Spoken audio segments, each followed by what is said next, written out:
Ellington என்ற ஊரில் ஒரு கார் ஷோரூம் இருந்துச்சு. ஒரு இரவு நேரத்தில் கார்கள் எல்லாம் பேசிக்கொண்டிருந்தது. அப்பொழுது ஒரு ஒயிட் கார் எல்லார்கிட்டையும், நீங்கள் எல்லோரும் எங்கேருந்து வந்திருக்கீங்க, உங்களை பற்றி கொஞ்சம் அறிமுகப்படுத்திக்கோங்கன்னு கேட்டுச்சான். அப்போது ஒரு காரும் தன்னை அறிமுகப்படுத்த ஆரம்பித்தாங்க. ஹாய் ஃப்ரெண்ட்ஸ், என் பெயர் பிளாக் ஹோம்ஸ் கார். நான் லிசா ஹோம்ஸ் மேனுஃபேக்சரிங் கம்பெனியிலிருந்து வந்திருக்கேன். நான் கருப்பாக இருக்கிறதால் மக்கள் என்னை விரும்பி வாங்குவார்கள். ஏனென்றால் அவர்களுக்கு என்னை ரொம்ப பிடிக்கும். என் விலை 20 கோடி. Hi friends, என் பெயர் White Ben Luxury Car. நான் Ben Carson Manufacturing Companyல Erundu. Vantrukan என் price 25.2 crores. ஹாய் ஃப்ரெண்ட்ஸ், என் பெயர் ப்ளூ ஃப்ளைஸ் கார். நான் most famous American blue flies manufacturing கம்பெனியிலிருந்து வந்திருக்கேன். நான் விலை உயர்ந்த பொருட்களை கொண்டு தயாரிக்கப்பட்டுள்ளேன். என் பிரைஸ் 30.2 crores. ஹேய் கைஸ், என் பெயர் yellow crystal classic car. I'm imported from London. Leo classic manufacturing கம்பெனியிலிருந்து வந்திருக்கேன். நான் மிகவும் அழகான கார் மற்றும் அறிவான காரும் கூட. என்னுடைய விலை 30 crores. Thank you guys. Hi friends, என் பெயர் ரெட் ஜியோ கார். நான் ஜியோ ஃப்ரீஸ் மேனுஃபேக்சரிங் கம்பெனியில் இருந்து வந்து இருக்கேன். நான் மக்களுக்கு பயன்படக்கூடிய வகையில் வடிவமைக்கப்பட்டுள்ளேன். என் விலை 5 lakhs. என்னப்பா ரெட், நீ இவ்வளோ சீப்பான காராக இருக்க. எங்கள் கூட கம்பேர் பண்ணும்போது நீ ரொம்ப சீப் தான். அப்புறம் நீ ஃபேமஸ் கூட இல்லையே. பாரு, நாங்கள் கொஞ்சம் டேஸில் சேல்ஸ் ஆகிடுவோம். நாங்கள் பணக்கார வீட்டுக்கு தான் போவோம். பிகாஸ் நாங்கள் அவ்வளோ காஸ்ட்லி அண்ட் பிராண்டட் கார்ஸும் கூட. மிஸ்டர் ரெட், நீ எங்களை மாதிரி ஃபேமஸ்லாம் ஆக முடியாது போலியே.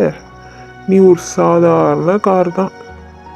என்ன பண்ணுறது, நீ அப்படி தான் படைக்கப்பட்டிருக்க. சரி வாங்க ஃப்ரெண்ட்ஸ், தூங்கலாம்.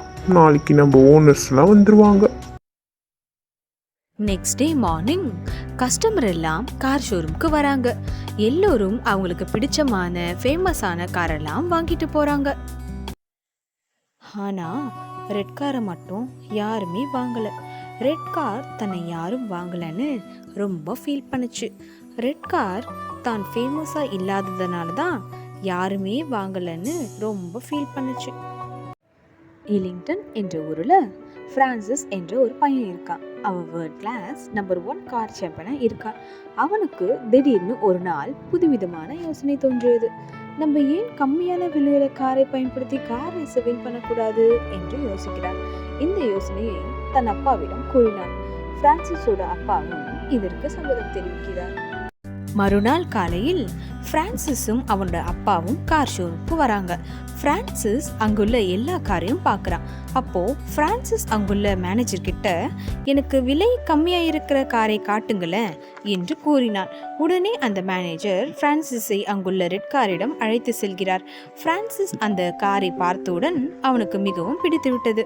பிரான்சிஸ் அந்த ரெட் ஜியோ காரை வாங்கிட்டு செல்கிறான். சில நாட்களுக்கு பிறகு world championship car racing start ஆகுது. அதில் நம்ம பிரான்சிஸும் ரெட் காரும் ரேஸில் கலந்துக்கிறாங்க.